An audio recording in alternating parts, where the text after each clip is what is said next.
Baik, Bapak Ibu sekalian, sebelum kita memulai mendengarkan penguraian firman Tuhan, mari kita sama-sama awali dengan doa. Kita berdoa terlebih dahulu. Bapa dalam sorga, Engkau Allah yang maha dahsyat, maha kuasa, Allah pencipta langit dan bumi, Allah yang menetapkan segala sesuatu dan tidak ada satupun yang terjadi di luar kehendak dan izin Tuhan. Kami bersyukur Engkau yang memegang kendali segala sesuatu yang terjadi di alam semesta, termasuk kepada pribadi kami lepas pribadi. Dalam hal perusahaan, pekerjaan, usaha kami, apapun itu, keluarga kami, gereja kami, pelayanan kami, semuanya dalam ketetapan Tuhan, semuanya dalam izin Tuhan. Terima kasih Bapa di sorga, Engkau berjanji tidak pernah meninggalkan anak-anak-Mu di tengah-tengah badai ujian cobaan yang saat ini kami hadapi, khususnya berkaitan dengan COVID-19, bukan saja di Indonesia, tapi di seluruh dunia. Dan bukan saja mengenai orang-orang di luar Tuhan, tetapi ada anak-anak Tuhan juga yang mengalaminya. Biarlah Tuhan menetapkan dan meneguhkan, menguatkan iman kami, supaya kami tetap bertekad untuk tidak pernah tinggalkan Tuhan, tetap setia di dalam segala situasi yang sulit sekalipun. Dan biarlah firman Tuhan akan menguatkan kami dan meneguhkan kami. Terima kasih Bapa di sorga, Engkau ajar kami untuk boleh memahami tentang karya Tuhan melalui cobaan dan ujian yang Tuhan izinkan kami boleh alami di dalam kehidupan ini. Berfirmanlah ya Tuhan, kami siap mendengarnya. Ini doa dan ucapan syukur kami dalam nama Tuhan Yesus yang adalah Tuhan dan Juru Selamat yang hidup. Kami sudah berdoa. Amin. Bapak Ibu, saudara-saudara sekalian, sambil saya coba membagikan share screen, saya ingin menyapa dulu bapak-bapak yang dan ibu-ibu The Mission yang saya dengar tadi, ada yang dari Surabaya, ada yang dari Medan, ada yang dari Palembang, ada yang dari Jakarta. Kemudian kira-kira Pak Raymond masih ada yang terlewatkan? Ya tentu dari Bandung begitu ya. Kalau dari Bandung, dari mana lagi? Semarang. Pak Raymond dari mana lagi? Semarang ada. Dari kota. Bali, dari Semarang kah? Bali. Dari Semarang ya? Ya, Bali juga ada. Oh, dari Bali ada. Ya, senang sekali lagi bertemu dengan Bapak Ibu semuanya yang mungkin baru pertama kali ini juga bertemu dengan saya walaupun melalui Zoom ya. Sekali lagi saya senang sekali. Kalau di Bandung saya nampaknya sudah sering begitu ya Pak Leo ya. Sudah sering jumpa. Namun setahun belakangan ini karena memang kami juga di STT Bandung, saya dosen mengajar, mengharuskan sekolah atau STT ini tidak libur tapi jalan melalui Zoom begitu. Jadi cukup padat, saya mengajar satu semester 4 mata kuliah, masing-masing 3 SKS. Jadi kadangkala The Mission Bandung mengundang begitu ya. Baru kali ini Ibu Cucu saya iakan karena padatnya Zoom yang saya lakukan untuk mengajar mahasiswa. Karena memang itu panggilan utama saya, menjadi dosen, mengajar mahasiswa, memperlengkapi mereka untuk pada akhirnya boleh menjadi hamba Tuhan dan memberkati gereja-gereja dan tempat di mana Tuhan utus. Sekali lagi saya senang sekali berjumpa dengan Bapak Ibu semuanya dari The Mission Indonesia begitu ya. Ya Medan seluruhnya. Sekali lagi Tuhan Yesus memberkati Bapak Ibu semuanya melalui juga pembahasan yang berkaitan dengan yang kita tema bicarakan pada hari ini, yaitu menghadapi orang Kristen, bagaimana menghadapi ujian dan pencobaan dalam kehidupan kita masing-masing. Nah, saudara-saudara, saya akan mulai dengan membacakan dua bagian firman Tuhan. Yang pertama dari Ayub pasal yang ke-23 ayat yang ke-10. Demikian firman Tuhan. Karena ia tahu jalan hidupku, seandainya ia menguji aku akan timbul seperti emas. Kemudian Yakobus pasal yang pertama ayat 13 sampai dengan 14. Apabila seseorang dicobai, janganlah ia berkata, pencobaan ini datang dari Allah. Sebab Allah tidak dapat dicobai oleh yang jahat, dan ia sendiri tidak mencobai siapapun. Tetapi tiap-tiap orang dicobai oleh keinginannya sendiri, karena ia diseret dan dipikat olehnya. Kalau ayat 15 itu juga menekankan misalnya diseret, dipikat oleh godaan dari luar dan dari dalam dirinya sendiri, kemudian menghasilkan atau berbuahkan tindakan di dalam dosa. Kira-kira dua ayat ini yang boleh melandasi pembahasan saya untuk berbicara mengenai bagaimana menghadapi ujian dan pencobaan dalam kehidupan ini. Saudara-saudara, saya akan mulai dengan pendahuluan di sana yang mana saudara-saudara pasti semua orang pernah mengalami yang namanya pencobaan dan ujian dalam kehidupan. Apakah orang percaya, apakah bukan orang percaya? Ini sama saja begitu, Bapak Ibu ya. Sama dengan wahyu umum. Misalnya wahyu umum, Tuhan memberikan hujan untuk semua manusia. Jadi hujan di musim kemarau itu bukan hanya diterima oleh orang percaya, tetapi orang yang tidak percaya pun sama menerima hujan begitu. Nah, saudara-saudara, sama dengan ujian dan pencobaan. Semua orang pernah mengalaminya. Nah, saudara-saudara, ada sebuah buku yang mungkin The Mission Bandung, saya sudah pernah sharing juga buku ini, yang ditulis oleh John Bunyan. John Bunyan menulis The Pilgrim Progress. Dia menulis komik Kristen ini tentang perjalanan seorang musafir.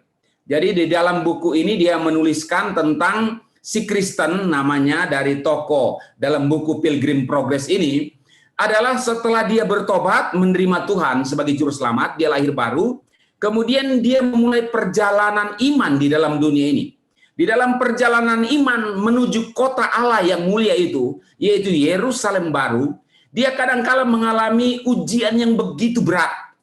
Bahkan termasuk cobaan-cobaan, termasuk godaan-godaan di dalam perjalanan imannya. Nah, saudara, jadi saya mau tekankan khususnya bagi orang-orang percaya juga adalah ujian dan cobaan itu begitu dekat dengan kehidupan kita. Nah, kita tidak mungkin menghindari itu karena masih manusia, namanya manusia dan tinggal di dalam dunia yang sudah cemar, yang sudah kotor oleh dosa ini. Nah, saudara-saudara, ada beberapa sumber ujian dan pencobaan yang dialami oleh manusia secara umum, termasuk orang percaya. Pertama, ujian dan cobaan itu bersumber dari alam. Saudara, saya kasih contoh misalnya ada gempa bumi, ada erupsi Gunung Merapi di Jawa Tengah yang lalu itu erupsinya tidak memilih-milih jalurnya, mau ke orang percaya atau tidak percaya, semua kena dan memunculkan penderitaan, memunculkan pergumulan yang berat, kehilangan rumah, kehilangan ternak, tidak bisa berladang, kemudian mungkin sakit gara-gara erupsi atau debu yang dihirup, kemudian menyerang paru-paru dan lain sebagainya. Nah, ini alam merupakan sumber cobaan, sumber ujian kepada setiap manusia, sehingga manusia mengalami yang namanya penderitaan dalam hidup. Kemudian banjir-banjir juga yang terjadi, baik di Kalimantan Tengah, ya di Sulawesi Utara juga ada banjir dan lain sebagainya. Termasuk penyakit-penyakit. Nah, Bapak Ibu, saya tidak khusus membahas COVID-19, tapi bagi saya ini COVID-19 ini pandemi ini dulu sudah pernah ada dengan Black Death. Ya, ada tipes, ada kolera, ada disentri, ada demam berdarah dan lain sebagainya. Nah, saudara-saudara, itu kan kadangkala muncul dari alam, kadangkala muncul dari binatang atau hewan, kadangkala muncul juga karena kecerobohan manusia sendiri. Nah, ini semua alam membuat manusia bergumul. Ada pergumulan, ada masalah, ada kesulitan di dalam kehidupannya. Kemudian orang lain, saya kasih contoh, menjadi sumber ujian dan cobaan kita. Misalnya kita ditipu, ada yang minjem janjinya dengan muka yang melas. Biasa begitu ya Bapak Ibu. Orang kalau minjem kita pasti mukanya melas sekali dan mohon belas kasihan. Setelah bikin surat pernyataan harus mengembalikan sesuai tenggat waktu yang sudah disepakati, malah dia menghilang. Waktu ketemu galakan dia ketimbang kita yang punya hak. Itu jadi masalah, jadi pergumulan. Ada clash kemudian muncul, kemudian ada tekanan, uang yang begitu besar, dia tipu kita atau dia bawa lari dan lain sebagainya. Nah, ini sumber ujian dan juga cobaan. Lalu dari diri sendiri. Bapak Ibu, kita kadangkala tidak memperdulikan kesehatan, misalnya yang suka minum keras, ya, yang alkohol sampai memabukkan, kemudian merokok, akhirnya mengakibatkan paru-paru terganggu, serangan jantung. Nah, ada orang yang saya katakan, misalnya di STT Bandung ini, ada sopir-sopir yang masih merokok. Saya bilang jangan merokok lah begitu, nanti terganggu kesehatannya. Lalu dia bilang apa? Toh orang yang enggak sakit, orang yang enggak merokok juga sakit. Cuman ya memang saya katakan dari sisi kesehatan resiko terkena itu lebih besar untuk sakit lalu kamu menderita. Kemudian uang yang kamu bakar itu harusnya buat susu, beli susu buat anak, tambahkan uang belanja buat istri, kamu bakar saja begitu. Dari dua aspek saja saya bicara ke dia, akhirnya ya dia juga bisa berubah. Nah, kadangkala diri sendiri juga ini mendatangkan masalah dalam kehidupan kita. Mendatangkan cobaan juga dari dalam diri sendiri. Ini sumbernya begitu ya.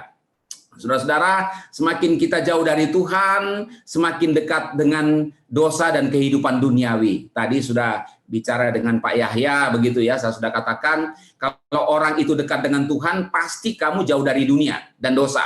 Itu tandanya. Kalau kamu jauh dari Tuhan, pasti kamu dekat dengan dosa dan dunia ini. Nah, diri kita sendiri bikin masalah, ya, bikin masalah.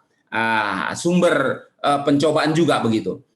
Kemudian dari iblis. Iblis ini dengan berbagai macam cara, dia juga bisa menimbulkan cobaan ujian yang berat di dalam kehidupan kita sebagai anak-anak Tuhan.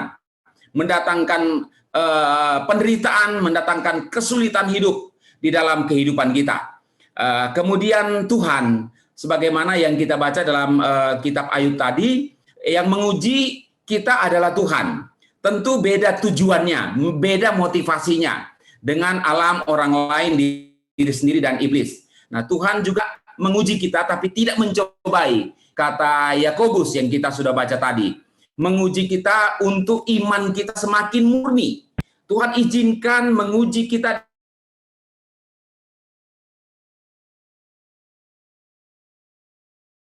supaya kita tidak anak-anak lagi dalam iman. Tetapi kadangkala kesulitan itu membuat kita semakin tegar dan kuat di dalam iman bersandar kepada Tuhan. Ini di awal pendahuluan pembahasan saya. Kemudian kita masuk ke pengertian ujian dan pencobaan itu apa? Menurut Alkitab tentunya Bapak Ibu. Kata ujian dan pencobaan, yang pertama kata ujian. Dari kata bacan, ya, bukan makanan bacang ya, bukan, sebentar lagi mau Imlek. Ya. Bacan artinya ujian yang berkaitan dengan kemurnian iman. Jadi Bapak Ibu, kalau kita mengalami ujian dalam hidup, misalnya Ayub, saudara-saudara, dia tidak buat salah. Dia tidak buat dosa. Dia tidak buat pelanggaran di hadapan Tuhan. Bahkan Alkitab dengan tegas mengatakan, Ayub orang saleh. Ayub orang saleh. Orang saleh artinya dilihat Tuhan, hidupnya betul-betul memperkenankan Tuhan. Dilihat oleh orang lain, betul-betul hidupnya tidak bercela. Nah, Ayub ini tidak buat kesalahan, ya, bukan buat apa dirinya menyukai sesuatu yang berdosa. Tetapi terkait ujian yang Tuhan izinkan, dan iblis juga kerja di situ atas dasar izin Tuhan. Sekali lagi, iblis berkuasa, tapi Tuhan Allah kita maha kuasa. Dia izinkan, boleh silakan. Kemudian Ayub mengatakan kita seperti emas sebetulnya ya. Dia pakai sebuah ungkapan analogi atau pengandaian, emas itu diproses menuju kepada emas yang murni. Kalau masih dalam bentuk diayak, emas itu dalam bentuk campuran tanah dan pasir, itu belum disebut emas murni. Setelah dibentuk, dipisahkan dari pasir-pasir atau tanah atau logam-logam yang lain, kemudian didapatkan emas yang murni. Sudah emas yang murni masih dalam bentuk cair, kemudian dibakar, ditempa, supaya betul-betul muncul menjadi emas yang murni.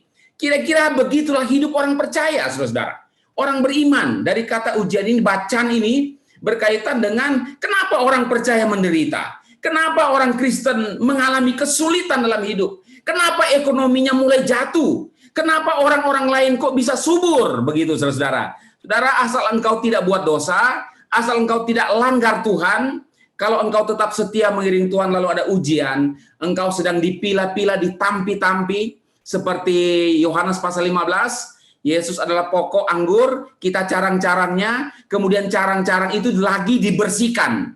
Memang sakit, tetapi akhirnya membuahkan hasil di mana iman kita semakin dewasa dan kuat dan teguh dan kokoh, sehingga kita tidak pernah meninggalkan Tuhan seumur hidup kita. Mazmur pasal 7 ayat 9, Bapak Ibu baca di rumah. Nanti saya bagikan PowerPoint ini, boleh diambil pengurus ya. Yeremia 20 ayat 12, kemudian Sakaria 13 ayat 9. Itu berbicara berkaitan dengan ujian. Kemudian dalam bahasa Yunani dipakai kata dokimazo. Ya, dokimazo artinya Allah menguji kita. 2 Korintus 8 ayat 8, Wahyu 2 ayat 23. Ini berkaitan sama dengan bacaan ini, berkaitan dengan ujian iman melalui kesulitan-kesulitan. Saudara-saudara, mungkin kita bertanya, kenapa sih harus diuji? Kenapa sih saya tidak mau sukses saja, nggak ada penderitaan toh di dalam Tuhan? Bapak Ibu, kita masih di dunia yang sudah dicemar oleh dosa. Kita masih banyak godaan cobaan di sekeliling kita. Maka itu tujuannya kita diuji imannya biar kamu tetap setia atau kita tetap setia mengiring Tuhan, tidak terpengaruh lagi dengan dunia ini sambil berjalan menuju kota Allah. Walaupun memang kadangkala kita terpeleset dalam ujian itu, tetapi Tuhan katakan kalau kamu terantuk, kamu tidak sampai tergeletak sebab tangan Tuhan akan menopang engkau. Puji Tuhan. Kemudian kita lanjut ke kata tadi kata ujian, kemudian kita masuk ke kata pencobaan. Hanya terdapat dalam perjanjian baru, yaitu memakai kata perasmos, ya bahasa Yunaninya. Perasmos ini kata pencobaan, artinya pencobaan yang berasal dari diri sendiri dan dari luar diri. Artinya ada yang menggoda dari luar, kemudian juga dari dalam ada yang membuat kita tergoda. Yakobus 1 ayat 13 sampai 15, nats yang kita baca tadi itu, Allah tidak mencobai kita, yang mencobai kita adalah diri sendiri, kemudian yang juga berasal dari luar diri. Misalnya orang lain, alam, kemudian juga kuasa kegelapan yang menjadi musuh kita. Bapak Ibu, saya tidak melebih-lebihkan, tapi Alkitab berkata musuh yang paling hebat yang dihadapi orang percaya adalah musuh dari luar, yaitu kuasa kegelapan yang bisa mengecoh kita, yang bisa meruntuhkan pertahanan kita. Saudara-saudara, kalau kita tidak dekat dengan Tuhan, dia bisa memakai wanita, dia bisa memakai pria, dia bisa memakai kekayaan, dia bisa memakai uang, dia bisa memakai kekuasaan, dia bisa memakai banyak cara untuk datang menyerang kita dan menggoda kita. Ini pengertian dari perasmos. Kemudian yang menentukan kita adalah diri kita juga ya, yang membawa diri kita ke dalam pencobaan. Sudah tahu itu bahaya, kita mau tentang, kita mau lawan begitu. Akhirnya kita pun ikut jatuh di dalamnya. Oke, baik. Ini pengertiannya. Lalu kita coba masuk ke dalam perbedaan ujian dan pencobaan. Perbedaannya itu apa? Nanti kita akan coba memperhatikan baik-baik kira-kira apa perbedaan ujian dan pencobaan. Nah, kalau mengenai ujian itu artinya latihan atau tes atau sesuatu keadaan yang tidak menyenangkan memang yang kita sedang hadapi, yang sedang mengetes kita atau membawa kita kepada sebuah latihan tentu berkaitan dengan iman, atau suatu keadaan yang memang menyulitkan, tidak menyenangkan. Saya kasih contoh sederhana saja, Bapak Ibu, ketika kita ingat masa-masa SMA dulu, ya kalau kita naik kelas harus ikut ujian, itu enggak enak banget begitu. Tapi saya punya trik waktu itu, toh habis ujian ada liburan Juni-Juli yang panjang, kira-kira begitu ya. akan senang-senang di liburan itu main layangan. Tapi waktu menghadapi ujian atau tes itu yang diberikan oleh sekolah, baik ujian tertulis maupun praktek, karena dulu masih ada praktek yang memasak, tata boga dan lain sebagainya, maka itu membuat kita sulit. Harus bangun pagi, porsi jam belajarnya ditambah, jadi susah, tidak boleh main-main, begitu ketat di rumah, dikontrol, diawasi oleh orang tua supaya belajar. Tujuannya supaya naik kelas, kan begitu.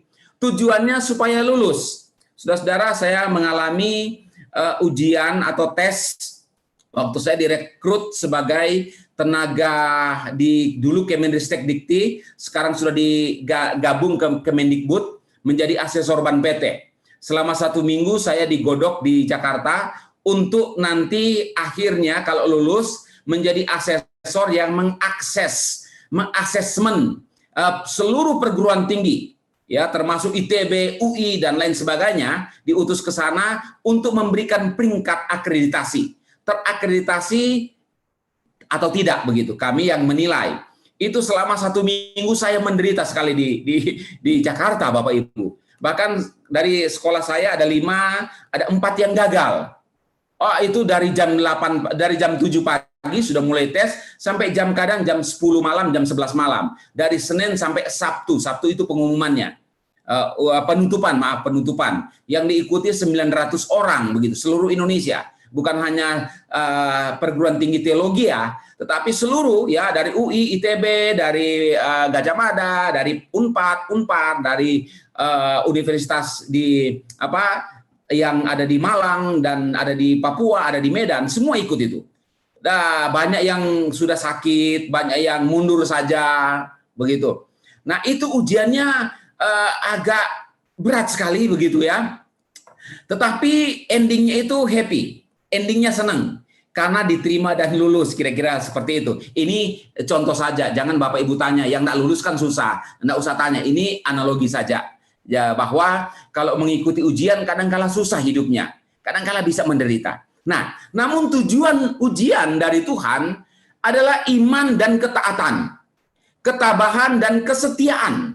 Semakin kuat kita di dalam iman mengiring Tuhan. Ini tujuannya. Ya, ada muncul ketaatan di sana, ada kesetiaan sampai akhir, tidak tinggalkan Tuhan, walaupun dalam keadaan sulit kita masih ibadah, walaupun terbatas masih ada fasilitas Zoom seperti ini. Saya sedang dengan Bapak Ibu yang tetap setia, ya, yang dari Bandung saya ketemu tadi, senang sekali masih tetap setia, puji Tuhan. Walaupun ada yang mungkin mundur dalam pengertian tidak mau ikut lagi karena banyak macam pergumulan yang dihadapi. Yang penting tujuannya adalah ketaatan dan ketabahan. Lalu saudara-saudara, kita melihat contohnya ya. Contohnya di dalam di dalam ujian yang ada di Alkitab. Misalnya dalam Perjanjian Lama ada Habel, begitu ya. Habel dia taat dan setia kepada Tuhan. Tahu dari mana? Cerita secara verbal dari Adam dan Hawa, keajaiban Tuhan di Taman Eden, dia ceritakan juga kegagalan mereka, lalu mentransfer iman. Saya punya keyakinan itu. Karena Ibrani pasal 11 berbicara tentang Habel juga, yang karena imannya diperhitungkan oleh Tuhan persembahannya. Nah, Habel ini di dalam ujiannya, kemudian dia dibunuh oleh kakaknya, yaitu proses yang lama, bukan 1 hari dia kakaknya cemburu lalu langsung dibunuh, tidak, itu memakan waktu, beberapa waktu yang di mana kakaknya cemburu, panas hatinya, lalu cari cara bagaimana membunuh dia begitu. Akhirnya seperti itu. Dia tetap di dalam imannya kepada Tuhan. Ada Nuh di sana ya, yang dicemooh orang-orang sebangsa dia. Kalau Bapak Ibu baca dalam Kejadian pasal 6, kamu kok tetap setia kepada Tuhan, padahal zaman itu sudah bobrok sekali. Tuhan katakan, aku menyesal. Ini ungkapan secara manusiawi ya, antropomorfis. Allah memakai kata menyesal. Allah tidak pernah menyesal. Tapi untuk kita memahami hati Tuhan, dia sampai bilang, aku menyesal ciptakan manusia yang sudah berdosa dan begitu bejat di era Nuh. Nah, Nuh mulai mendirikan bahtera, ikut perintah Tuhan. Dia dicemooh, kamu kok di bukit dirikan bahtera. Lambo ya di laut begitu, jangan di bukit atau di gunung. Dia ditertawai, dicemoohkan. Bagaimana dia mentaati perintah Tuhan. Ini ujian juga begitu ya. Kemudian Abraham, kita tahu bersama-sama, anaknya diminta Tuhan. Dia tahu Ishak untuk dipersembahkan, padahal itu anak perjanjian. Padahal itu anak satu-satunya yang olehnya keturunannya akan menjadi seperti pasir di laut dan menjadi seperti bintang di langit. Tapi kok sekarang Tuhan mau ambil? Ini pergumulan manusiawi, Bapak Ibu Saudara. Kita kalau posisikan di posisi Abraham, sudah dikasih kok diambil lagi. Ya apa ini Tuhan? Kira-kira kita bertanya begitu ya. Ya piye toh Tuhan? Aku selama bergumul dikasih, tapi kok mau diambil lagi oleh Tuhan? Nah, saudara-saudara, enggak mudah, enggak gampang, saudara-saudara. Tapi memang happy ending kita tahu. Terakhir Tuhan siapkan, kemudian iman Abraham semakin diteguhkan begitu. Tapi mengalami itu, ujian itu enggak gampang. Kemudian Ayub kita tahu dari ayat yang pertama, kuncinya Ayub bilang apa? Satu hal yang sangat indah yang harusnya kita tiru bersama-sama. Di dalam Ayub pasal pertama, di ayat 20 terakhir, dia mengatakan, Tuhan yang memberi, Tuhan yang mengambil, terpujilah Tuhan, sudah. Semua toh Tuhan yang beri. Kalau Tuhan mau ambil, ngapain saya marah dengan Tuhan? Tetapi Ayub berkata, terpujilah Tuhan. Ini ujian, Bapak Ibu. Nah, kalau kita dalam ujian, ya mungkin ya kita pakai teorinya dari Ayub ini. Ya semua kita pahami. Yang ada dalam diri kita ini, termasuk baju saya ini, apakah saya lahir sudah punya baju batik begini? Itu pun diberi, kita tidak ada modal datang ke dalam dunia ini. Bapak Ibu yang punya usaha, punya perusahaan, lalu agak goncang-goncang. Ingat, kita datang telanjang, belum bawa pabrik. Betul ya? Kita belum bawa pabrik, kita belum bawa emas, kita belum bawa mobil ke dalam dunia ini, kita belum bawa rumah ke dalam dunia ini. Kita datang telanjang. Semua pemberian Tuhan. Nah, kalau Tuhan ambil yang dititipkan ini, jangan marah dengan Tuhan, kira-kira begitu. Tapi Ayub katakan apa? Terpujilah Tuhan, semesta alam, penguasa langit dan bumi. Nah, Bapak Ibu, saya mau kalau engkau sedang mengalami pengujian iman, jangan salahkan Tuhan, relakan saja apa yang Tuhan mau kerjakan, pujilah Tuhan, tetap bersyukur, itu poin pentingnya.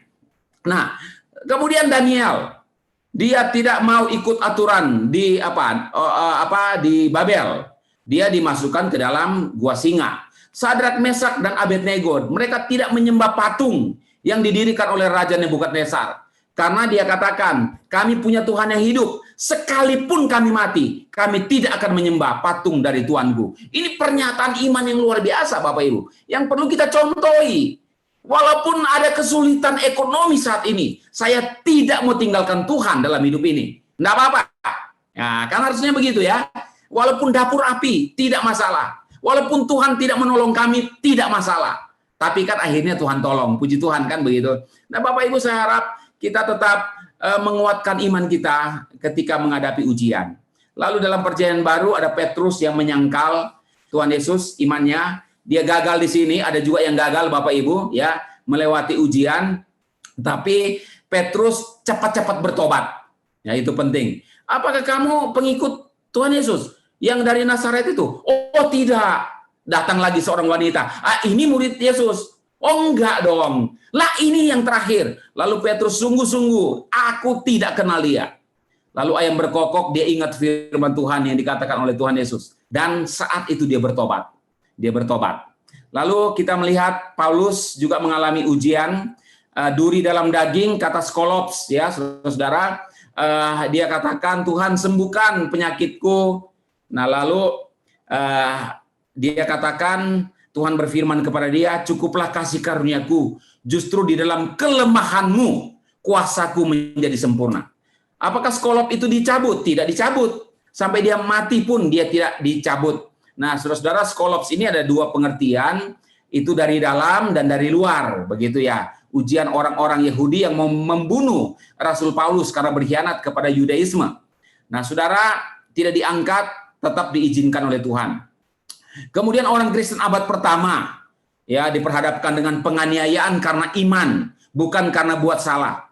karena iman diperhadapkan dengan penganiayaan yang luar biasa sampai mereka korbankan diri di dalam ketaatan mereka mengikut Tuhan.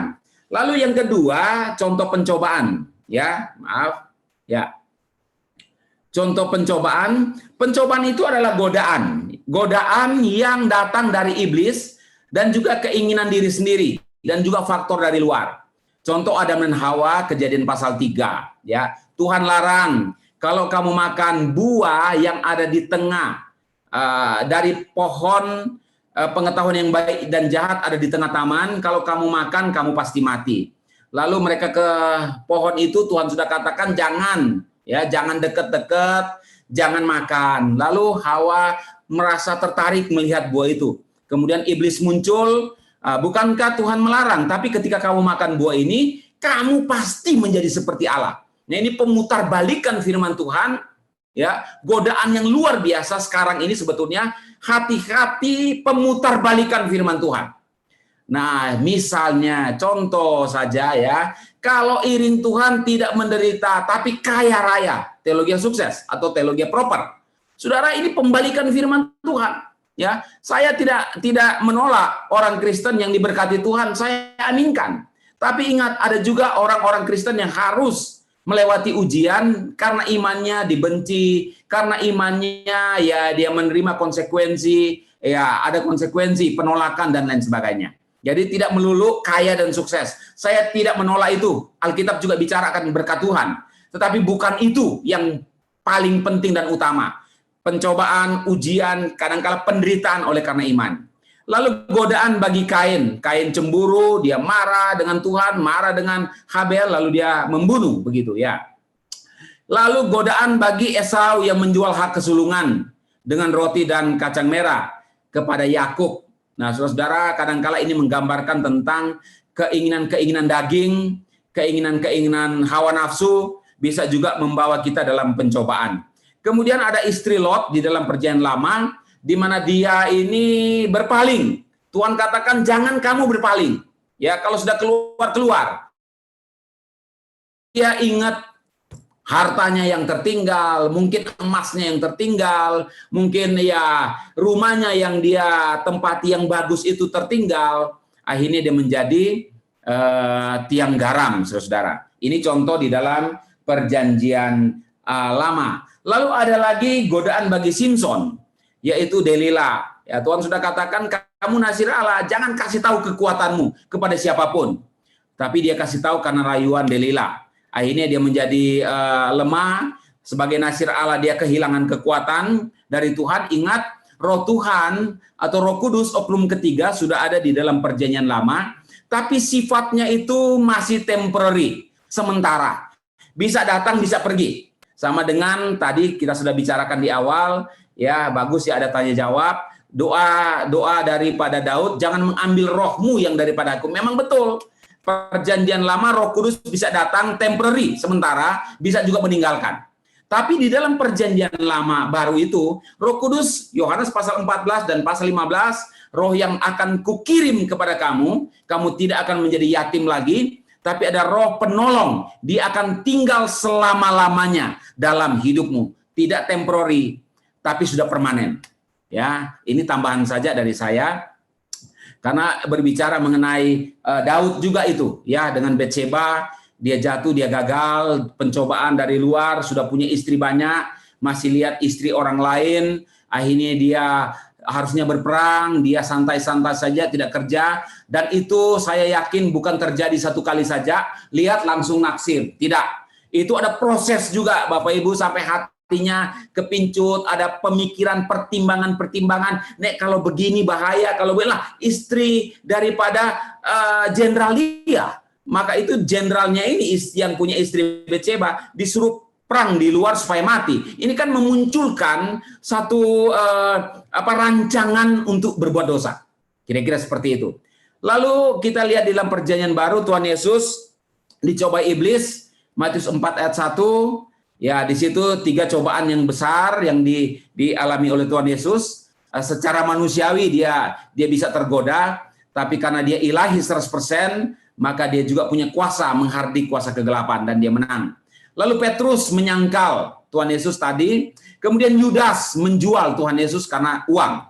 Lalu orang percaya dicobai juga oleh keinginan daging, keinginan mata, keangkuhan hidup, keduniawian, dosa, dan iblis. 1 Yohanes pasal 2 ayat yang ke-16.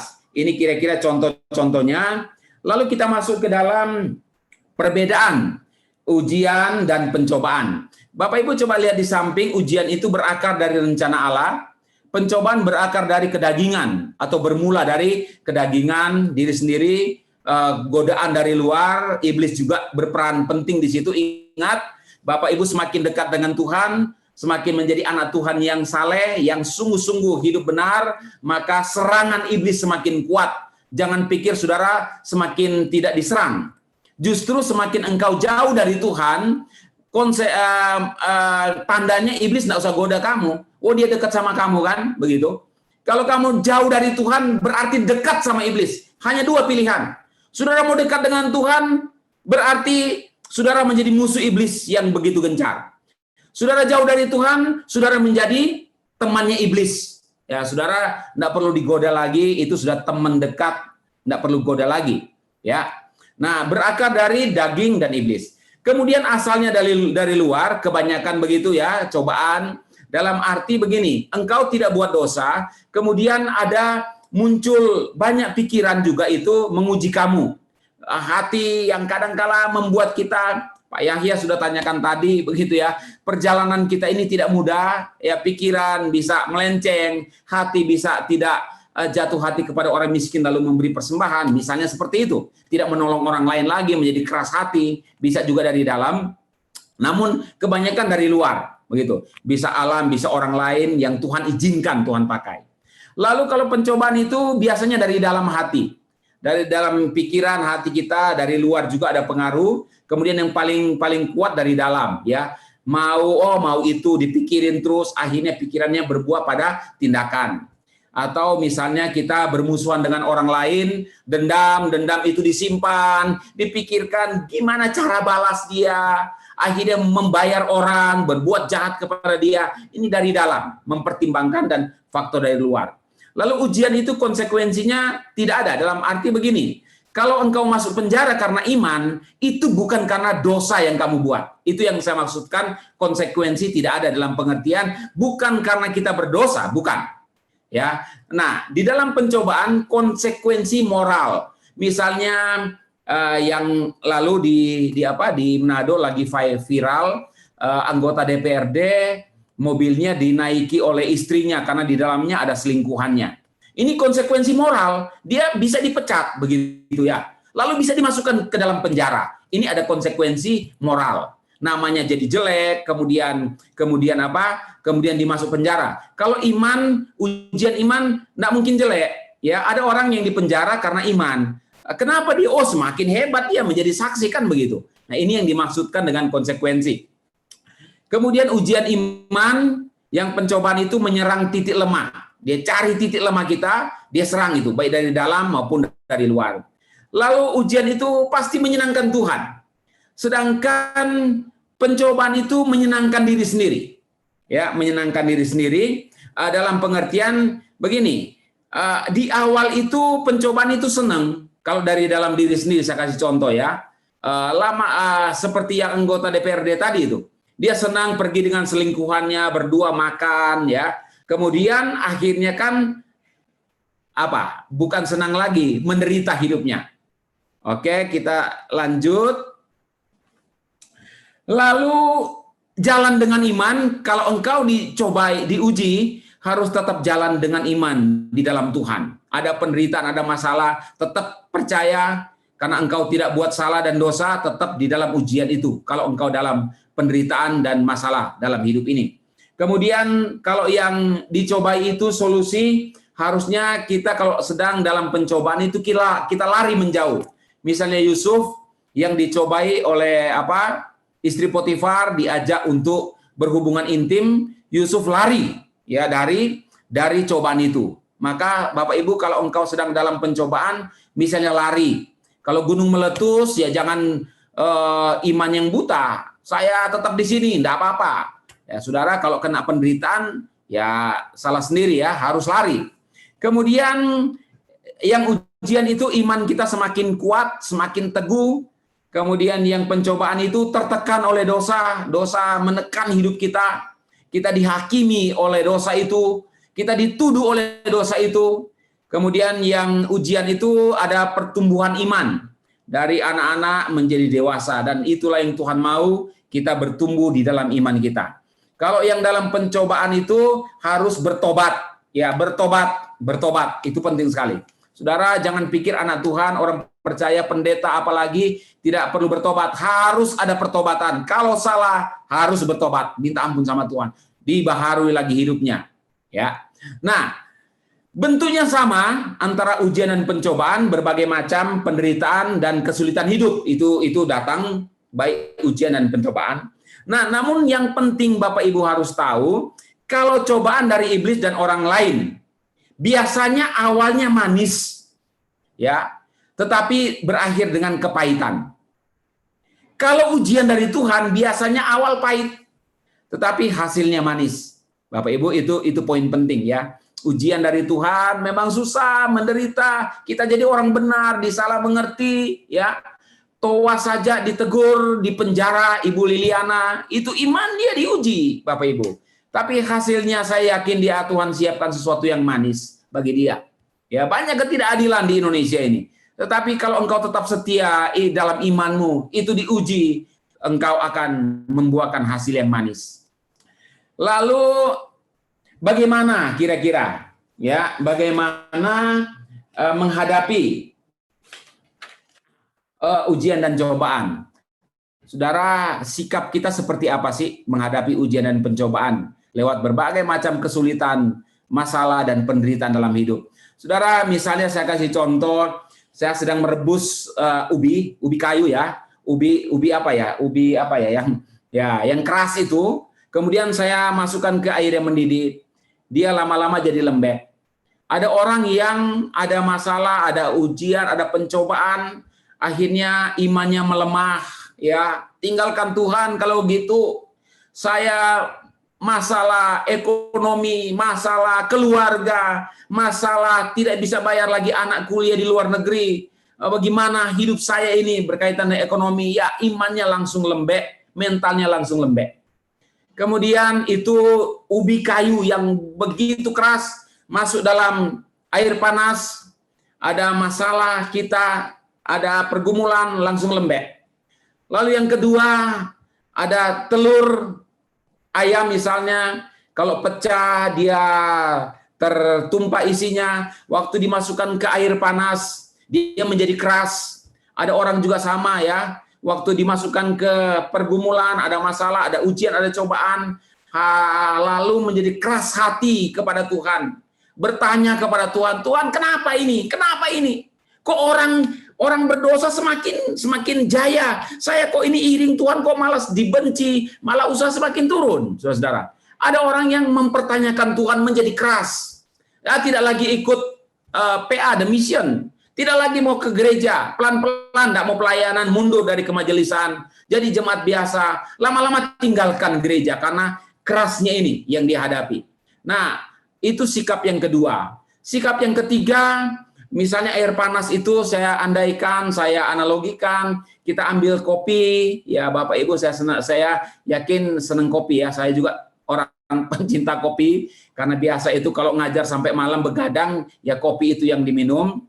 Waktu dituangkan ke air panas, kemudian apa yang terjadi? Kopi itu memunculkan harum yang begitu semerbak di sekeliling kita. Saudara, ada orang percaya yang masuk dalam ujian, pencobaan, sulit hidupnya, tetapi tetap mengharumkan nama Tuhan, tetap bersyukur kepada Tuhan. Nah, ini penting sekali. Nah, kemudian ada beberapa hal yang harus kita miliki agar dapat menghadapi ujian dan pencobaan dalam hidup ini. Yang pertama, hidup yang harus bersandar, berserah, berharap pada pimpinan Tuhan. Penyerahan total pada Tuhan dan lakukan bagian kita. Hidup itu seimbang. Tadi juga sudah dibahas ya di pengantar sebelum kita sama-sama memulai Zoom ini. Hidup itu harus seimbang. Ya, kita harus lakukan tanggung jawab kita sebagai orang percaya. Nah, dalam pengertian ini peperangan rohani, Bapak Ibu. dalam pergumulan hidup, dalam masa pencobaan dan ujian, ini pergumulan iman juga, begitu ya. Misalnya usaha mulai redup, ada yang tawarkan, ini ada uang loh, mau nggak kamu itu pakai? Uang dari mana? Saya ambil saja uang orang, begitu. Nah, saudara-saudara, kita harus betul-betul menolak itu. Ini bagian kita. Minta kekuatan Tuhan. Tuhan, berikan saya kekuatan. Di satu sisi saya perlu uang untuk usaha saya tidak bangkrut, begitu. Tapi di sisi lain ada uang yang saya tidak tahu dari mana. Mungkin dikorupsi dan lain sebagainya. Ini peperangan, saudara-saudara. Mari kita lakukan bagian kita, minta Tuhan kuatkan saya. Tuhan teguhkan saya untuk berani berkata tidak kepada misalnya uang hasil korupsi, begitu. Nah, ini penting sekali, bagian kita lakukan. Kalau sudah tahu itu tempat prostitusi, kenapa kita pergi ke situ? Kalau jatuh dengan orang perempuan, misalnya saya pakai laki saja, begitu ya, dengan perempuan nakal, jangan salahkan Tuhan, ya, mulai bilang, aduh Tuhan kok bimbing saya ke sana. Tadinya saya mau PI, saudara, saya tidak percaya dengan itu, saudara-saudara. Maka harus lakukan bagian kita, seperti Yusuf, harus menghindar dari tempat itu, harus menjauh dari tempat itu. Itu bagian kita. Minta pimpinan Tuhan, minta pertolongan Tuhan untuk terus menuntun kita. Makanya bersandar, berserah, berharap pada Tuhan, pimpinannya. Lalu yang kedua, bagaimana kita menghadapi ujian pencobaan? Tentu dengan iman yang teguh, menjadi iman yang dewasa. Jangan menghindar. Bagi saya jangan menghindar dalam pengertian kalau itu ujian. Ya, kalau pencobaan menghindar. Kalau itu ujian, saudara terima dengan apa yang Ayub katakan, Tuhan yang memberi, Tuhan yang mengambil, terpujilah Tuhan. Dan ingat kita sedang diproses dalam sebuah proses iman yang menjadi seperti emas yang murni. Ya, kita jalani saja, jangan salahkan Tuhan, jangan marah dengan orang gereja, jangan benci dengan gereja, ya. Tetap kita hadapi dengan kekuatan dari Tuhan. Makanya lawan, ada juga kata lawan. Ini kadang-kadang saya pakai jangan menghindar dan lawanlah dia. Penting melawan. Yakobus 1 ayat yang ke-12. Lawan dengan iman yang teguh. Kemudian yang ketiga, Bapak Ibu, memahami, kemudian mengidentifikasi dan membedakan apakah yang sedang dihadapi ujian itu atau pencobaan. Nah, saudara-saudara, kalau kita yang memunculkan dosa dalam diri atau dari luar itu adalah berkaitan dengan dosa, maka itu pencobaan. Kita harus lawan, kita harus hindari, kita harus berkata tidak. Nah, kalau itu dari kita tidak berdosa, tiba-tiba sakit, saudara, kita hidup benar di hadapan Tuhan, berusaha hidup dekat dengan Tuhan, bergantung kepada Tuhan hati lepas saleh. Tiba-tiba sakit, ya itu ujian dari Tuhan. Tiba-tiba ada orang yang memfitnah kita, ada orang yang karena iman kita kepada Tuhan. Itu harus tahu dulu ya. Dari mana? Apakah itu ujian atau pencobaan? Kesulitan, pergumulan, masalah itu. Kemudian yang keempat, cari jalan keluar. Kalau cobaan dari alam, ya kita bijaksana menghindar, begitu ya, ikut pemerintah. COVID-19 ini, kalau pemerintah anjurkan untuk vaksin, silakan vaksin saja. Vaksin tidak ada kaitannya dengan 666. Itu pembodohan bagi orang Kristen, bagi saya begitu ya. Iblis antikris tidak sebodoh itu, ya dia pinter.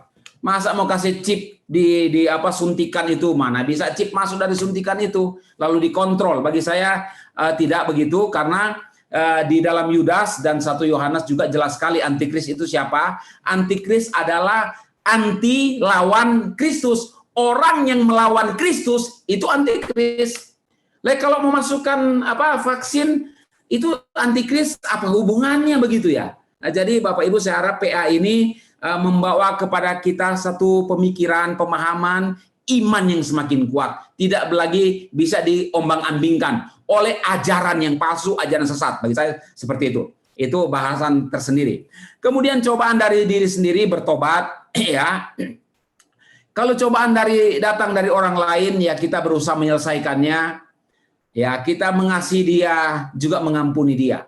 Ya, kalau utang nggak dipulangin, sudah dicari-cari lewat jalur hukum. Saudara, kita negara hukum. Saya tidak menampik Oh, orang Kristen kan beriman saja, nggak boleh jalur hukum, nggak bisa.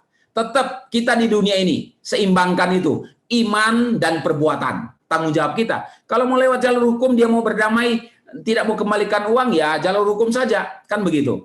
Ya, mengasihi dia supaya dia tidak menipu orang lain lagi, kan begitu. Dan mengampuni tentunya.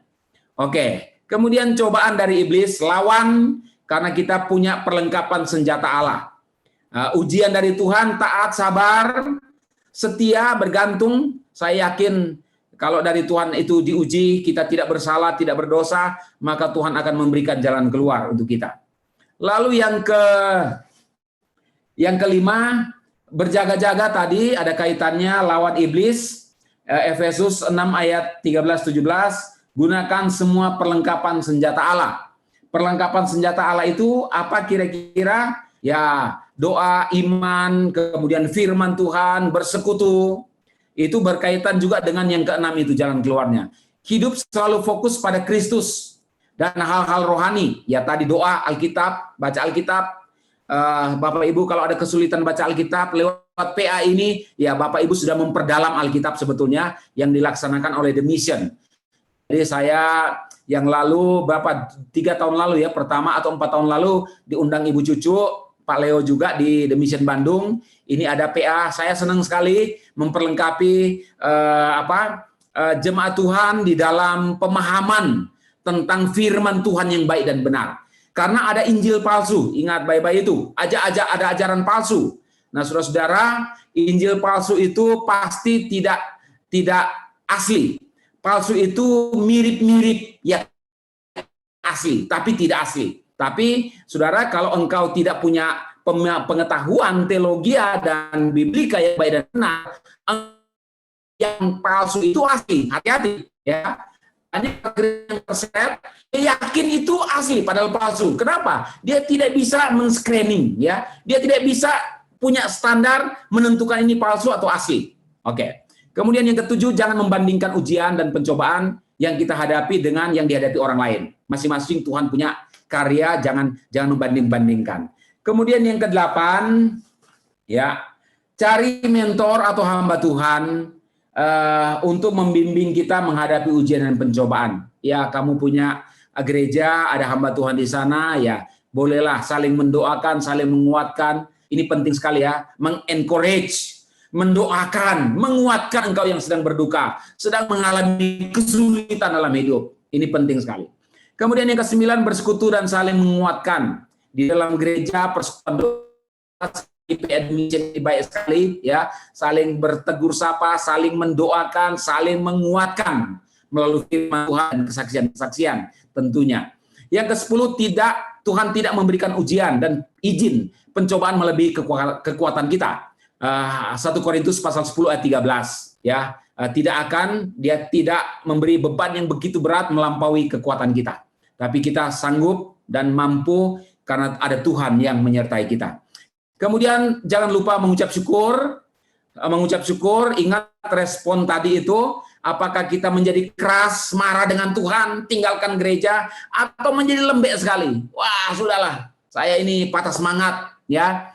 Tetapi bersyukur. Karena dengan bersyukur, memuji Tuhan, memunculkan semangat yang baru. Nah, Bapak Ibu, kira-kira demikian pemaparan saja, sudah 50 menitan. Ini paparan biar menjadi kekuatan bagi Bapak Ibu semuanya. Ada kesulitan, ada masalah, ada ujian, pencobaan, tetap setia saja mengiring Tuhan sampai kita jumpa dengan Tuhan. Sekian dari saya, Pak. Saya kembalikan ke Bapak Raymond. Mari, Pak. Baik.